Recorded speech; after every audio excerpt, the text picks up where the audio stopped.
Congratulations if you've made it this far in this video series.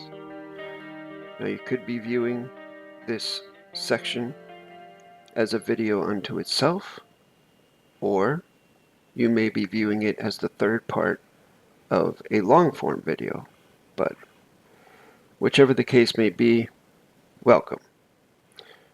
Just to recap, in the first section of this series, I talked about the parse of the word resolution.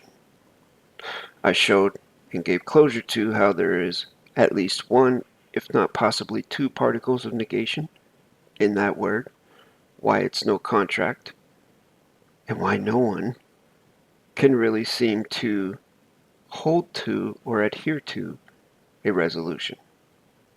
And in that video I also said to stay tuned for some positive performance, potent, powerful words that you may use in your correct sentence structure, communication, parse, syntax, grammar, document, contract, postal vessel, court, venues as facts, because we don't use particles of negation in our facts as a general rule.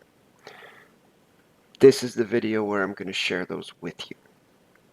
And I'm also going to share a few pointers on maybe something you can use for the new year, goals of performance to work towards, perhaps. Positive performance, that is.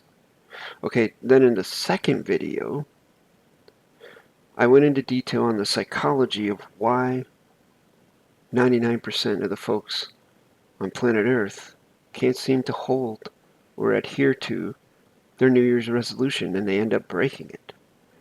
And that had to do with Gurdjieff and the fourth way, and what he calls the many I's, meaning the letter I, meaning in today's vernacular, maybe personalities or moods, how 1 minute an individual is in a good mood, and in the next minute they're in a terrible mood, they're angry or acting like an idiot or extremely sad.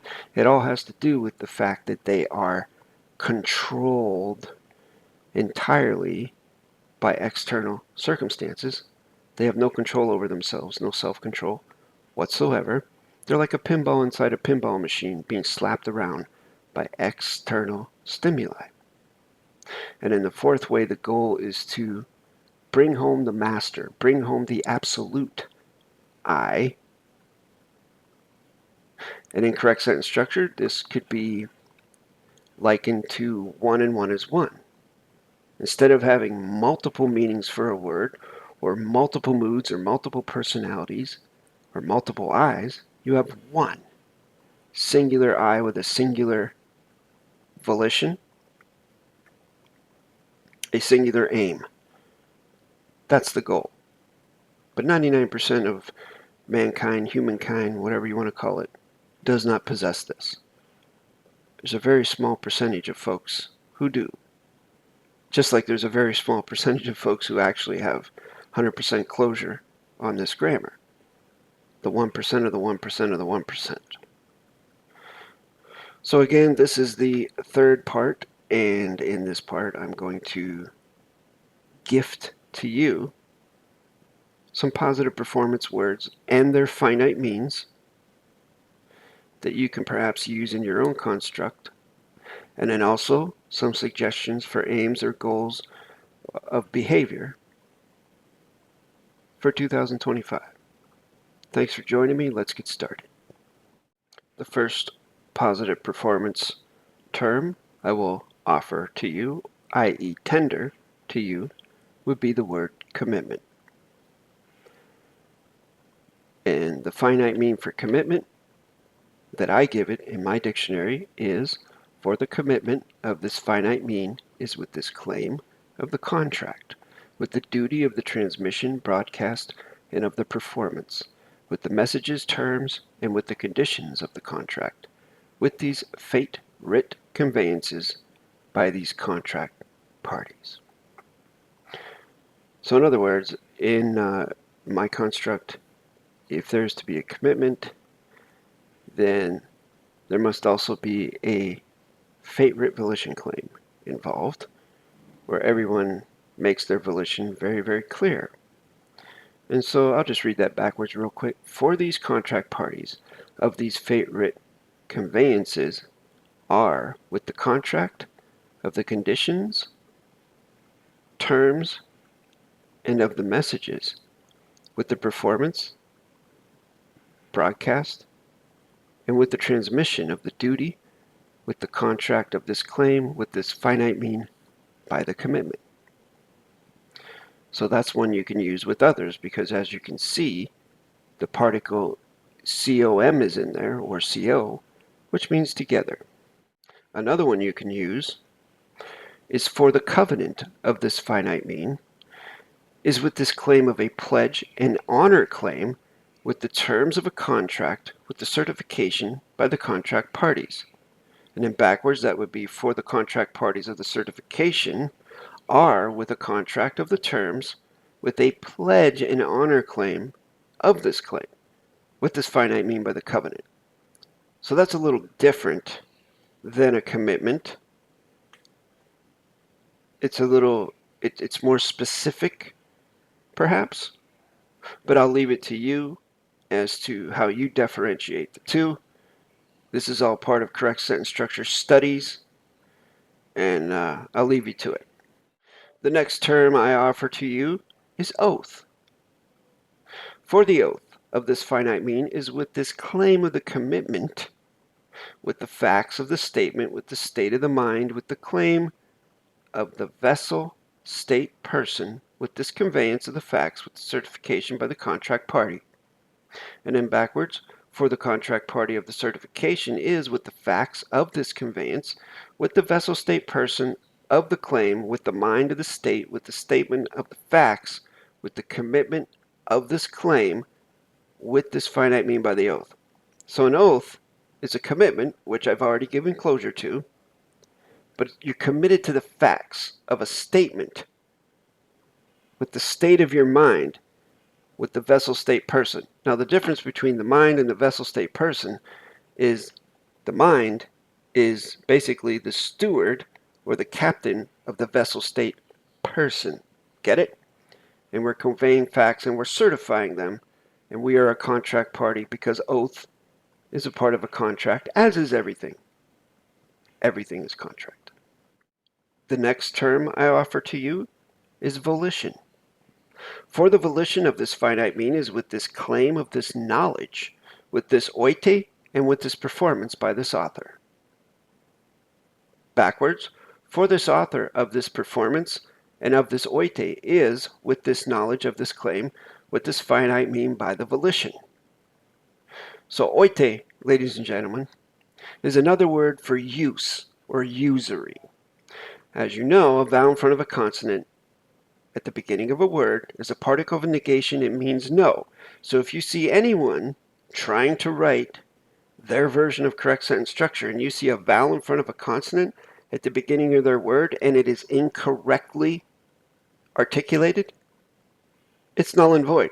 It's like putting a zero in a multiplication problem. That is why I salvaged the word œTI, and I offer it to you. I salvaged it years ago. It's an open salvage. You can use it if you want to. And it's very simple how I did it, folks. I just didn't pull it out of my butt. All right? I did my study. I did my research. I looked up the roots, the nativity root meanings of the word use and usury, and came to that word, œTI. It was already in existence. The language masters just quit using it, is all. Well, I brought it back and salvaged it. And you can use it if you'd like. But that is what I mean by volition. And that word is used a lot in quantum grammar sectors. And finally, I offer you this word. For the vow of this finite mean is with the verbalization of an oath or of a covenant or of a commitment, with the clarification and with the certification of a claimant, with the volition by the claim. For the claim of the volition is with a claimant of the certification and of the clarification, with a commitment or with a covenant, with an oath of the verbalization with this finite mean by the vowel. So I've brought everything together in a nice little package for you for this word vowel that you may use in place of resolution. It combines all the elements and it requires that you speak it out loud, whatever your vowel is. You have to speak it out loud. Doesn't matter if there's a witness there or not. I mean, you can have a witness there. That makes it actually more binding. Maybe it would make you more likely to keep your vow or not. I don't know. But the fact that you speak it out loud to the cosmos brings more potency to it, with my humble perception.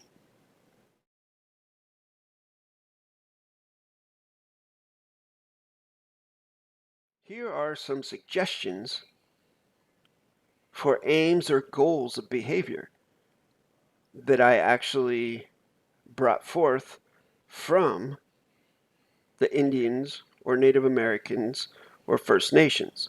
Now, originally, this was years and years ago. My tutor, Raven-Farhad-Tohidi-Afarin, and I got together and took what was then called the Native American Ten Commandments, and we translated them into correct sentence structure, communication, PARSE, syntax, grammar. Now, since then, I have gone over them and updated them, so to speak, into a more cognizable form by my humble perception as a 7+ year tutor of quantum grammar. And this is my gift to you. And by the way, you can get a PDF of this if you go to the community section on my YouTube channel. Go through the posts on there. I think it's the most recent one if you're watching this video in January of 2025. There's a link there to my Weebly website. And then there's a place there where you can join my email list. And if you do that, if you share your email address, which will remain confidential, no one else will see your email address, I will email you a PDF of this, my gift to you, as it is right now, my gift to you. So let's go over these real quick. For the 10 commitments of the First Nations. 1. For a claimant's knowledge of the navigation is with the location of the earth, with the performance of the Rule-1 and Rule-equal, with the covenant by a claimant, i.e., treat the earth and all that dwell therein with respect. Number 2. For the claim of the continuity is with the volition of the claimant with the close sensation by the life source and Great Spirit. Remain close to the Great Spirit. And that can be whatever for you. I want to maintain the integrity of the Native American Ten Commandments, but in the same sense, you could say instead of Great Spirit or life source, you could say cosmos, whatever terminology makes you feel comfortable, whatever works for you. Number 3, for the performance claim of the Rule-1 and Rule-equal is with the treatment of any creatures with the volition by a claimant. Show great respect for your fellow beings. Not just human beings, your fellow beings, all other creatures and living entities upon this earth. Number 4, for the claim of the commitment is with the congruency of the claimant's navigation with any creatures of the earth, with the maintenance of the Rule-1 and Rule-equal, with the verification by the claimant's performance. Work together for the benefit of all humankind.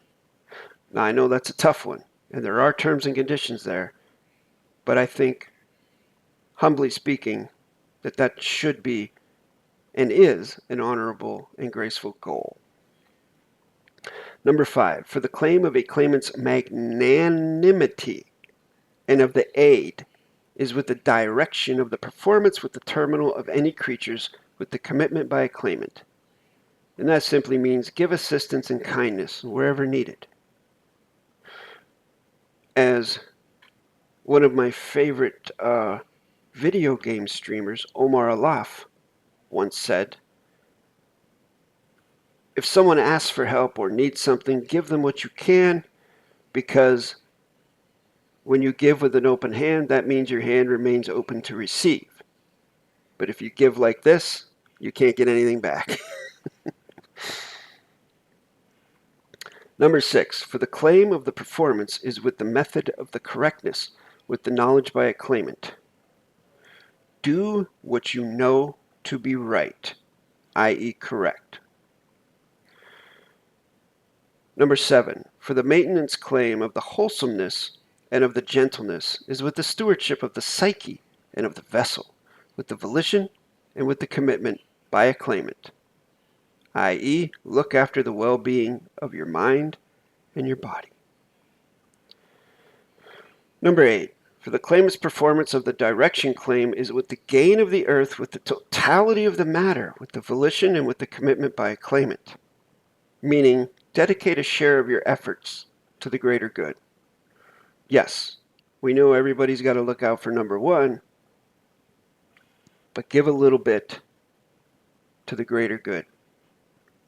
And number 9, for the balance claim of the honor and grace is with the navigation by a claimant, which is another way of saying be truthful and honest at all times. Now that, folks, is probably one of the most difficult ones, because the most dangerous individual to lie to is yourself. And I don't care who you are, you're guilty of it.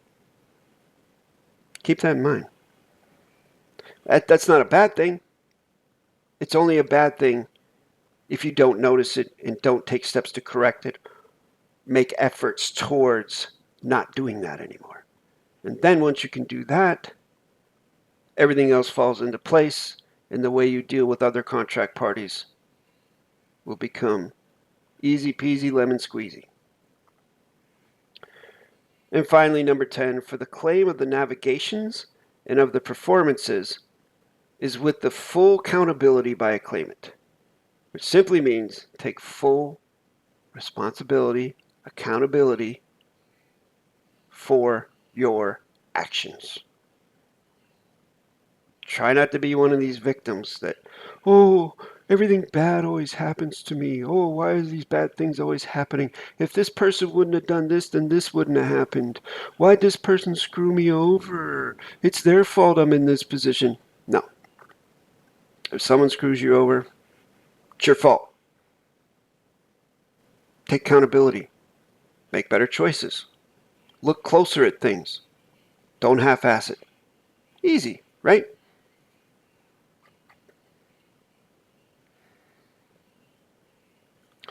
So there's your 10 commitments of the First Nations. Little bonus PARSE for you in this video for 2025. I'm packing in as much data as I can, enough knowledge so that it's brimming over with knowledge for you. Keep in mind though, you can gain knowledge, but you must also have cognition of that knowledge. Someone who knows terms and can memorize meanings of those terms doesn't mean shit if you don't know how to put those into practice, if you don't understand them and pick them apart piece by piece. Okay, so I recently found out that Christopher Columbus, the historical figure known as Christopher Columbus, I found out why he named the Indians in his journals, in his diaries. I used to think that because, according to history, which is just a story, which cannot be possibly certified, that Columbus named the Indians because he thought he had landed in India mistakenly, and so he called them Indians, the natives Indians. But according to a new story that I've seen, but it's not new, but it was new to me, in his actual diaries, he called them El Dio, or Indio, which would mean, in this context, the people of God. Dio, Dios, meaning God. We're talking Latin here. So he called them that because they seemed to be so happy and carefree. And he was giving them a compliment. That's why he called them Indians. Because even then, folks, back then, in 1492, I don't think India even existed. Like the name India for that country was not called India. It was something else. So that word was brought forth by, allegedly by, the historical character known as Christopher Columbus. I'm choosing my words very carefully here. He thought that they were the people of God, that they were so happy and carefree, so much so that allegedly, historically, because of him, they were enslaved, conquered, subjugated, and now you see the results of that in modern day society on the RE, particle of negation, reservations. Little extra tidbit for you.